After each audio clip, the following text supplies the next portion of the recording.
24 तारीख को हुमनाबाद बंद कॉल किया गया है। सेंट्रल गवर्नमेंट में जो होम मिनिस्टर होकर एक संविधान को बचाने वाले जगह पर रहकर जो संविधान निर्माता का खिलाफ बोलते हैं, जो उसको अवमान करते हैं, इस अमित शाह को सेंट्रल जो मंत्रिमंडल है उससे वजह करने के लिए हमारा डिमांड करेंगे। लेकर हुमनाबाद को 24 तारीख को हुमनाबाद बंद कॉल किया गया है। इसका ना मुसलमान चुप रहेगा ना दलित चुप रहेगा। उसके खिलाफ जब तक अमित शाह अपने जो स्थान है, जो इस देश का गृह मंत्री है, उस पर इस्तीफा नहीं देंगे, इस बीजेपी गवर्नमेंट उनको जब तक हटाएगी नहीं, और जब तक आकर बाबा साहब को मानने वाले इस देश के करोड़ों लोगों से जब तक माफी नहीं मांगेंगे, हम उनको ऐसे ही छोड़ने वाले नहीं है। ಅದೇ ರೀತಿಯಿಂದ ಈಗಿರ್ತಕ್ಕಂಥ MLA ಗಳು ಕೂಡ ಬಾಬಾ ಸಾಹೇಬರು ಕೊಟ್ಟಂತ ಸಂವಿಧಾನದಿಂದ ಏನದ ಅಂತಂದ್ರೆ ಎಲ್ಲರೂ ಕೂಡ MLA MP ಗಳು ಆಗಿದ್ದಾರೆ. ಇಲ್ಲ ಅಂತಂದ್ರೆ ಅದಕ್ಕಿಂತ ಮುಂಚೆ ಇವರು ಯಾವರಿಗೂ ಕೂಡ ಏನೋ ಹಕ್ಕಿದ್ದಿಲ್ಲ.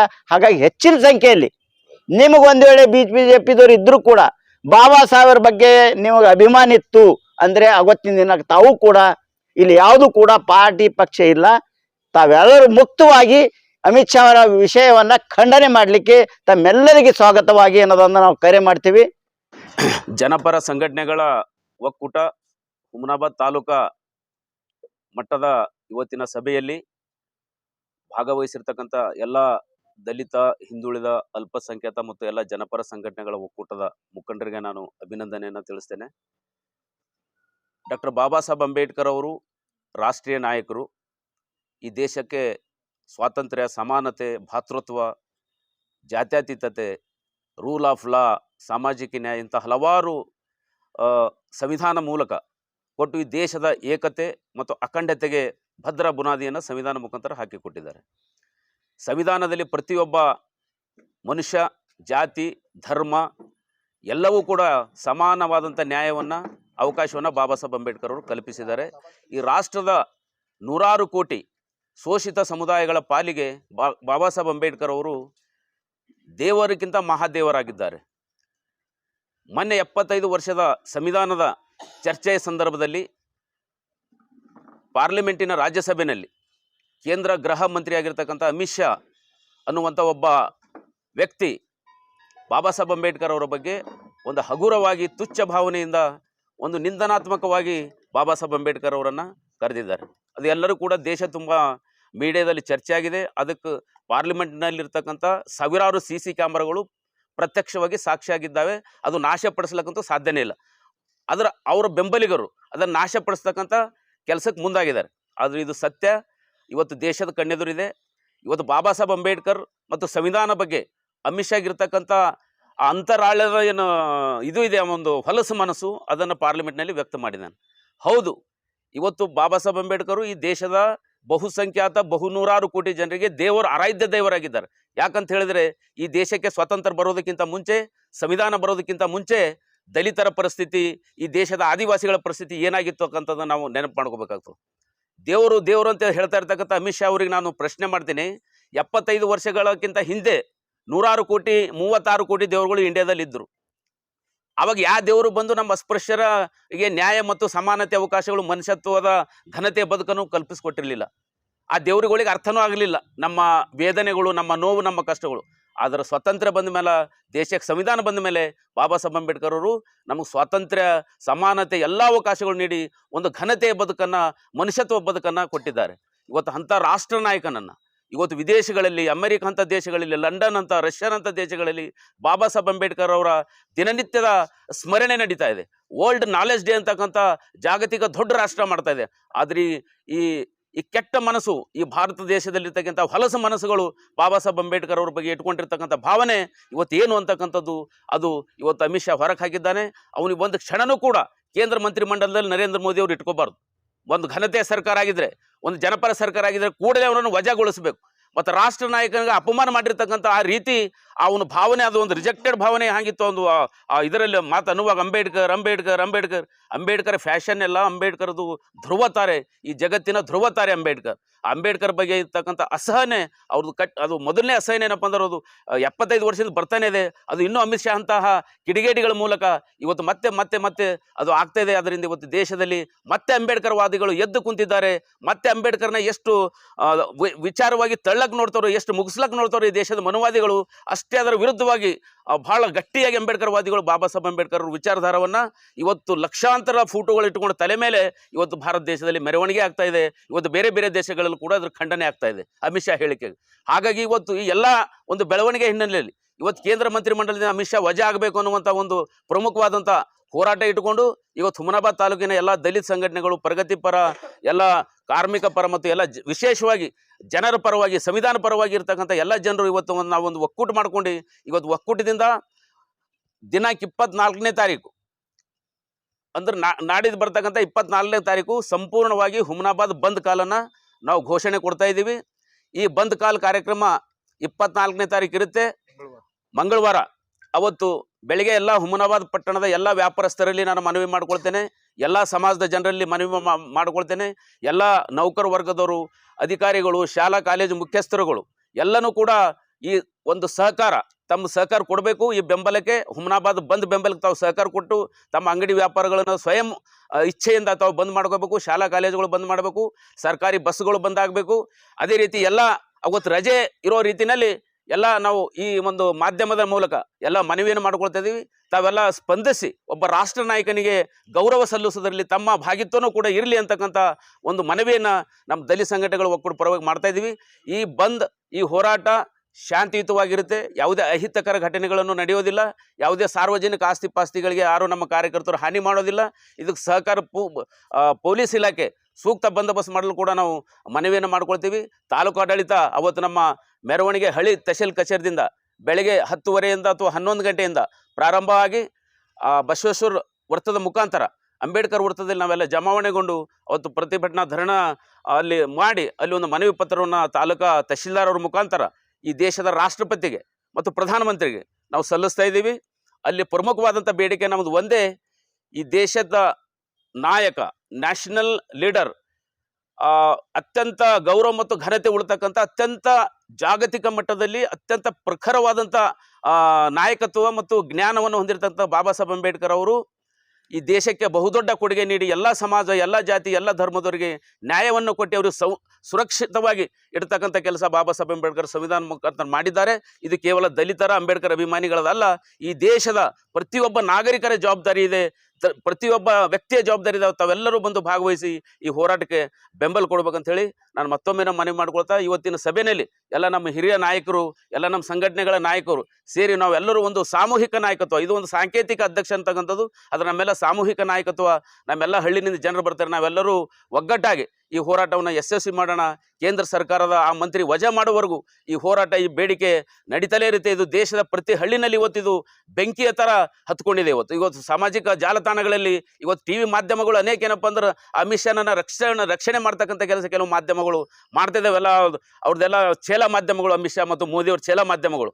ಹಾಗಾಗಿ ನಾವು ಆ ಮಾಧ್ಯಮಗಳು ಕೂಡ ಇವತ್ತು ದಲಿತ ಮತ್ತು ಅಂಬೇಡ್ಕರ್ ಅವರನ್ನ ಕಡೆಗಣಿಸ್ತಕ್ಕಂಥ ಕೆಲಸ ಮಾಡ್ತಾ ಇದೆ. ಇವತ್ತಿನ ಹೋರಾಟದಲ್ಲಿ, ಇವತ್ತಿನ ಸಭೆಯಲ್ಲಿ ಏನು ನಮ್ಮೆಲ್ಲ ನಾಯಕರು ಭಾಗವಹಿಸಿದ್ದಾರೆ, ಎಲ್ಲರೂ ಕೂಡ ಒಟ್ಟಾಗಿ ನಾವು ಇದು ಯಶಸ್ವಿಯಾಗಿ ಮಾಡ್ತೀವಿ ಅಂತ ಹೇಳಿ ನಾನು ಎರಡು ಮಾತನ್ನು ಮುಗಿಸ್ತೇನೆ. ಜೈ ಭೀಮ್, ಜೈ ಭಾರತ್. अस्सलाम वालेकुम रहमतुल्लाहि व बरकातहू। जय भीम। आज यहाँ पर जो सभी दलित संगठन और सभी यहाँ हुमनाबाद तालुके के लीडर्स और अनेक जो कम्युनिटी के लीडर्स यहाँ पर जमा होकर जो एक 17 तारीख को इस देश के राज्यसभा में जो इस देश का गृह मंत्री है, जिन्होंने एक स्टेटमेंट दिया था, अंबेडकर अंबेडकर ये नाम लेना एक फैशन बन गया है बोलकर, मैं एक बात कहना चाहता हूँ, बाबा साहब का नाम लेना कोई फैशन नहीं, इस देश के, इस दुनिया के करोड़ों लोगों का इमोशंस है, उनके साथ एक अटैचमेंट है। इस देश के लिए जो बाबा साहब अंबेडकर ने जो कुर्बानियाँ दी है, इस देश के लिए 70 देशों का कॉन्स्टिट्यूशन पढ़ के इस देश को जो संविधान दिया है, उस संविधान को पर चलने के लिए लोगों को जो एक सहूलतें दी है, इस देश के दलितों को, बैकवर्ड कास्ट को, माइनॉरिटी को, आदिवासियों को जो एक इंसाफ, बराबरी का जो जीने का हक दिया है, वो सब का नतीजा ही बाबा साहब के इमोशंस है, फैशन नहीं है। मैं इस देश के गृह मंत्री को कहना चाहता हूँ, बाबा साहब कोई फैशन नहीं, इस पूरी दुनिया का एक ब्रांड है जिसको हम बड़े सम्मान और आदर के साथ पूछते हैं। मैं उसी के साथ यहाँ पर आज जो जमा हुए हैं, जो इस जो स्टेटमेंट का खंडन करते हुए जो 24 तारीख मंगलवार को सुबह 10 बजे से जो हुमनाबाद बंद का कॉल दिया है, सुबह से लेकर शाम तक उस सभी को, इस हुमनाबाद तालुका हो, बीदर डिस्ट्रिक्ट के सभी अवाम को दिल के से मैं एक अपील करता हूं कि बाबा साहब अम्बेडकर सिर्फ दलितों के लीडर नहीं है। आप इस बात को ध्यान में रखिए। इस देश के करोड़ों दलित हो, मुसलमान हो और बैकवर्ड कास्ट हो, ओबीसी हो, आदिवासी हो, इन सब के लिए भी जो काम बाबा साहब अम्बेडकर ने किया है, उन सब को भी आज इस प्रोटेस्ट में जुड़कर, खास तौर पे मैं मुसलमानों से ये बात को बहुत इससे दर्द से अपील करता हूं कि आप बाबा साहब को समझिए, उनके कॉन्स्टिट्यूशन को समझिए, उनकी आइडियोलॉजी को समझिए। उन्होंने जो इस देश के लिए और हम सब के लिए जो काम किया है, उस काम को याद रखते हुए जब उनके स्वाभिमान पर अगर धक्का आ रहा है तो हमारा खून खोलना ही चाहिए और मुसलमानों को रोड पर उतरकर इसके खिलाफ आवाज उठानी ही होगी। क्योंकि जब तक बाबा साहब का नाम है, जब तक बाबा साहब का दिया हुआ संविधान है, इस देश में मुसलमान भी सुरक्षित है और दलित भी सुरक्षित है और आदिवासी भी सुरक्षित है।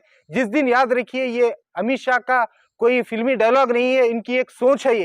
ये जो आइडियोलॉजी है, ये मनुवाद की उनकी एक सोच है, वो सोच आज जबान से बाहर निकल रही है। इस देश का सबसे ऊंचा स्थान जो पार्लियामेंट है, उसमें ठहरकर बाबा साहब का अपमान कर रहे हैं, तो ये देश किस दिशा में जा रहा है, आप सबको सोचना है। इसीलिए मैं खास तौर पे आप सबसे दिल के से अपील कर रहा हूं कि इस प्रोटेस्ट में तकरीबन मैक्सिमम से मैक्सिमम हजारों लोग, मुसलमान, दलित, आदिवासी, हर कोई अपनी जिम्मेदारी से आकर इस आवाज को बुलंद करे, ताकि हुमनाबाद से एक मैसेज जाए। जब भी बाबा साहब के स्वाभिमान को, बाबा साहब के कॉन्स्टिट्यूशन को कोई धक्का पहुंचाने की या कुछ ऐसे गलत अल्फाज इस्तेमाल करने की कोशिश करेगा, तो इस देश का ना मुसलमान चुप रहेगा, ना दलित चुप रहेगा। उसके खिलाफ जब तक अमित शाह अपने जो स्थान है, जो इस देश का गृह मंत्री है, उस पर इस्तीफा नहीं देंगे, इस बीजेपी गवर्नमेंट उनको जब तक हटाएगी नहीं, और जब तक आकर बाबा साहब को मानने वाले इस देश के करोड़ों लोगों से जब तक माफी नहीं मांगेंगे, हम उनको ऐसे ही छोड़ने वाले नहीं हैं। इसको, आवाज को बुलंद करने के लिए खास तौर पर मुसलमानों को और सभी कास्ट के लोगों को मैं अपील करता हूं कि 24 तारीख को एक प्रोटेस्ट में हिस्सा लेकर, और खास तौर पे अपने जो बंद काल किया है हमने, उस बंद काल के लिए सपोर्ट करते हुए सब तभी कारोबारी लोग, जो दुकानदार है, जो अपने कारोबार है, बिजनेसमैन, अपना एक कारोबार एक दिन के लिए, याद रखिए, ये कारोबार अगर आपको उम्र भर जिंदा रखना है, अपने नस्लों के लिए रखना जरूरी है, तो बाबा साहब का नाम और उनका दिया हुआ संविधान को बचाने की जरूरत है। दुकान आज भी चलेगी या कल भी चलेगी, दुकान रुकने वाली नहीं है, लेकिन संविधान नहीं बचा तो ना आपका दुकान रहेगा, ना आपका घर रहेगा। तो इसीलिए मैं खास तौर पे आपसे सभी से अपील करता हूं कि इस प्रोटेस्ट में हिस्सा लेकर एक अपने इत्तेहाद का एक सपोर्ट जताते हुए उसमें हिस्सा लेकर इस प्रोटेस्ट को और बंद काल को कामयाब करें। अस्सलाम वालेकुम, जय भीम। ಜೈ ಭೀಮ್. ಎಲ್ಲ ಇವತ್ತಿನ ದಿನ ಈ ದೇಶದ ಪಾರ್ಲಿಮೆಂಟ್ನಲ್ಲಿ ದೇಶದ ಗೃಹ ಮಂತ್ರಿಯಾದಂಥ ಮಾನಸಿಕವಾಗಿ ಮನುಸ್ಮೃತಿಯ ಮಾನಸಿಕತೆ ಹೊಂದಿದಂಥ ಅಮಿತ್ ಶಾ ಅವರು ಸಂವಿಧಾನದ ನಿರ್ಮಾತೃ ಅಂಬೇಡ್ಕರ್ ಅವ್ರ ಬಗ್ಗೆ ಒಂದು ಭಾಳ ತುಚ್ಛವಾಗಿ ಮಾತಾಡಿರೋ ಕಾರಣಕ್ಕಾಗಿ ಇಂದು ಅದನ್ನು ಖಂಡಿಸಬೇಕಾಗಿದ್ದಕ್ಕಾಗಿ ಇವತ್ತು ಎಲ್ಲ ಸಮುದಾಯದ ಜನ, ಯುವಕರು, ಎಲ್ಲ ಸಂಘಟನೆಗಳು ಸೇರಿ ಒಂದು ಸಮಿತಿ ಮಾಡಲಾಗಿದೆ. ಈ ಸಮಿತಿಯಲ್ಲಿ ಸರ್ವಾನುಮತದಿಂದ ರಮೇಶ್ ಡಾಕುಳಿಗೆ ಅವರನ್ನು ಅಧ್ಯಕ್ಷ ಮಾಡಲಾಗಿದೆ. ಆಮೇಲೆ ನಮ್ಮ ಮಕ್ಸೂದ್ ಭಾಯ್ ಅವರನ್ನು ಉಪಾಧ್ಯಕ್ಷ ಮಾಡಲಾಗಿದೆ. ಉಳಿಕಿದವರೆಲ್ಲ ಸಮಾಜದವರು ಈ ಸಮಿತಿಯಲ್ಲಿ ಇದ್ದಾರೆ. 24ನೇ ತಾರೀಕದಂದು ನಾನು ಎಲ್ಲರಲ್ಲಿ ಮನವಿ ಮಾಡೋದಿಷ್ಟೇ, ಅಂಬೇಡ್ಕರ್ ಅವರು ಸಿದ್ಧಾಂತ ಮತ್ತು ಅಂಬೇಡ್ಕರ್ ಅವರು ಬರೆದಂಥ ಸಂವಿಧಾನ ಒಂದು ವೇಳೆ ಉಳಿದಿದ್ದೇ ಆದರೆ ನಾವೆಲ್ಲರೂ ಉಳಿಲಿಕ್ಕೆ ಸಾಧ್ಯ ಅದ. ಹಾಗಾಗಿ ಇದರಲ್ಲಿ ದಲಿತರು ಹೆಚ್ಚಿನ ಸಂಖ್ಯೆಯಲ್ಲಿ ಭಾಗವಹಿಸಬೇಕು. ಅದೇ ರೀತಿಯಾಗಿ ಈ ದೇಶದ ಸಂವಿಧಾನಕ್ಕಿಂತ ಮುಂಚಿತವಾಗಿ ಸಮಾನತೆಯ ಸಿದ್ಧಾಂತ ಇರ್ತಕ್ಕಂಥ ಬಸವ ಧರ್ಮದ ಬಸವ ಸಂಘಟನೆಗಳು ಹೆಚ್ಚಿನ ಸಂಖ್ಯೆಯಲ್ಲಿ ಭಾಗವಹಿಸಬೇಕು. ಅದೇ ರೀತಿಯಾಗಿ ಮುಸಲ್ಮಾನ್ ಸಮುದಾಯದ ಎಲ್ಲ ವ್ಯಾಪಾರಸ್ಥರು ಎಲ್ಲರೂ ಕೂಡ ಏನದ ಅಂದ್ರೆ ಹೆಚ್ಚಿನ ಸಂಖ್ಯೆಯಲ್ಲಿ ಭಾಗವಹಿಸಬೇಕು. ಕಾರಣ ಏನದ ಅಂತಂದ್ರೆ ಅಂಬೇಡ್ಕರ್ ಅವರು ಬರೆದಂಥ ಸಂವಿಧಾನ ಒಂದು ವೇಳೆ ಈಗಾಗಲೇ ಮಕ್ಸೂದ್ ಭಾಯ್ ಅವರು ಹೇಳಿದಂಗೆ ಅಂಬೇಡ್ಕರ್ ಅವರ ಸಂವಿಧಾನ ಒಂದು ವೇಳೆ ಈ ದೇಶದಿಂದ ಹೋಯ್ತು, ಅವರು ತೆಗೆದಾಗದ್ರು, ಬದಲಾವಣೆ ಆಯ್ತು ಅಂದ್ರೆ ನಾವು ಯಾರು ಕೂಡ ಬದುಕಲಿಕ್ಕೆ ಸಾಧ್ಯ ಇಲ್ಲ.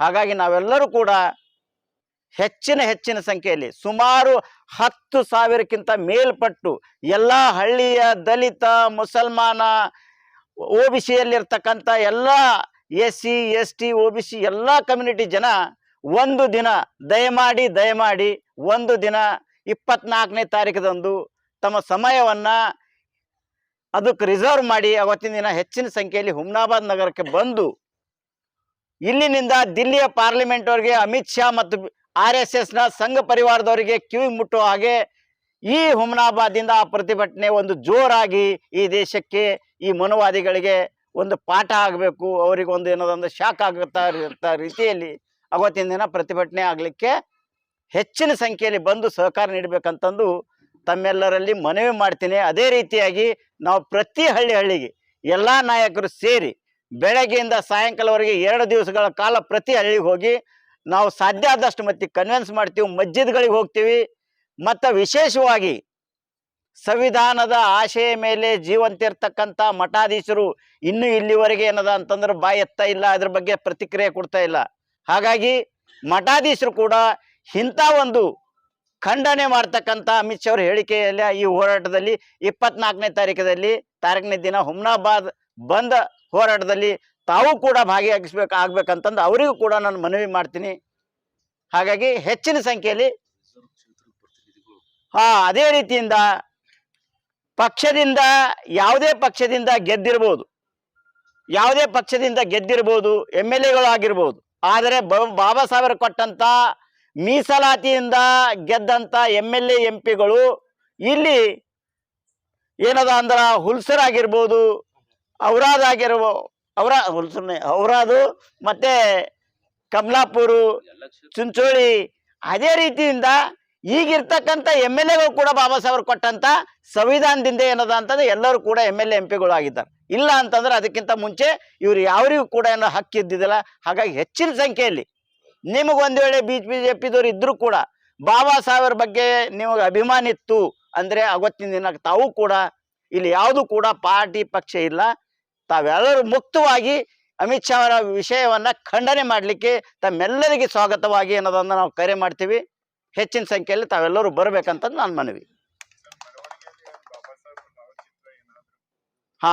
ಅಂದು ಸಂಪೂರ್ಣವಾಗಿ ಬೆಳಗ್ಗೆಯಿಂದ ಸಾಯಂಕಾಲವರೆಗೆ ಹುಮ್ನಾಬಾದ್ ಬಂದ್ ಕಾಲ್ ಕೊಡಲಾಗಿದೆ.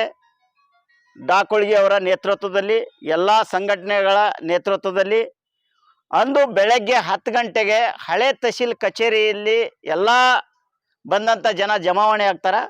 ಅದರದಿಂದ ಮುಖ್ಯ ಬಜಾರ್ದಲ್ಲಿ ಬಸವೇಶ್ವರ ಸರ್ಕಲ್ನಿಂದ ಮತ್ತು ಪುನಃ ಏನದ ಅಂದ್ರೆ ಬಜಾರ್ ಮುಂಟ ಬಂದು ಅಂಬೇಡ್ಕರ್ ಸರ್ಕಲ್ದಲ್ಲಿ ಎಲ್ಲರೂ ಬಂದು ಅಲ್ಲಿ ಏನದ ಅಂತಂದ್ರೆ ಸೇರಿ ಎಲ್ಲರೂ ತಮ್ಮ ಅನಿಸಿಕೆಗಳು ವ್ಯಕ್ತಪಡಿಸಿ ಅಂದು ಅವತ್ತಿನ ದಿನ ಏನದ ಕೊನೆಯದಾಗಿ ಏನದ ಅಂದ್ರೆ ತಹಶೀಲ್ದಾರ್ ಮುಖಾಂತರ ಮೆಮೊರಾಂಡಮ್ ಸಲ್ಲಿಸ್ತೀವಿ. ಅವತ್ತಿನ ದಿನ ಎಲ್ಲರ ಕೈಯಲ್ಲಿ ಏನದ ಅಂದ್ರೆ ಎಷ್ಟು ಜನ ಇರ್ತಾರ ಅವ್ರವ್ರ ಕೈಯಲ್ಲಿ ಅವ್ರವ್ರ ಸ್ವಂತ ಹಣದಿಂದ ಅಂಬೇಡ್ಕರ್ ಭಾವಚಿತ್ರವನ್ನು ತಗೊಂಡು ಬರಬೇಕು. हुमनाबाद के बस स्टैंड के बिल्कुल बाजू साइड में SS पारा शॉपिंग मॉल में स्पेशल मैरिज सीजन, क्रिसमस और न्यू ईयर के लिए लेटेस्ट कलेक्शन लाए हैं जो मिलेंगे रीजनेबल प्राइस में. सभी तरह के साड़ी जैसे कि Dharmavaram, Kanchivaram sari, branded suiting shirting, men's wear, kids wear, ladies wear, coat suit, sherwani, kurta pyjama, blazer, Raymond suiting, Aditya Birla, Siyaram, सोलिनो और सभी तरह के ब्रांडेड आइटम SS पारा शॉपिंग मॉल पर मिलेंगे, तो एक बार विजिट करना ना भूले.